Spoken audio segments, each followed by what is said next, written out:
ഒന്ന്, ഈ സ്ത്രീ പണത്തിന്റെ പേരിൽ അറിയപ്പെട്ടു, ധനികയായ സ്ത്രീ.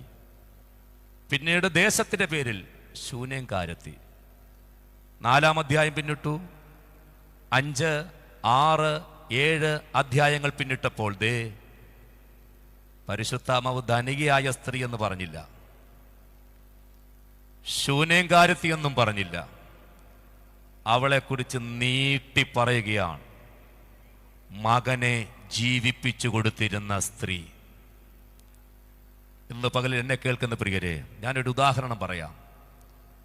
ജോസഫ് മറിയ ദമ്പതികളുടെ മകനായി ക്രിസ്തീയ ഭവനത്തിൽ ഒരു മോൻ ജനിച്ചു. ജനിച്ചപ്പോൾ അപ്പനും അമ്മയും അവറാൻ എന്ന് പേരിട്ടു. അവറാൻ പഠിച്ചു, അവറാൻ വളർന്നു, അവറാൻ ജനിച്ചു പള്ളിക്കൂടത്തിൽ. അവറാൻ വർഷങ്ങൾ കഴിഞ്ഞപ്പോൾ അവറാൻ മരിച്ചു.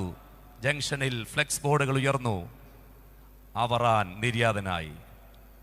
ജനിച്ചപ്പോഴും ചത്തപ്പോഴും അവറാൻ തന്നെ. ഇന്ന് പകലിൽ ഓതറയിൽ ദൈവത്തെ ആരാധിക്കുന്ന ദൈവമക്കളെ കുറിച്ച് ഞാൻ പറയാം. ജനിച്ചപ്പോഴും മരിച്ചപ്പോഴും ഒരേ പേരിൽ തന്നെ അറിഞ്ഞ് തീരാനല്ല നമ്മുടെ ജീവിതം.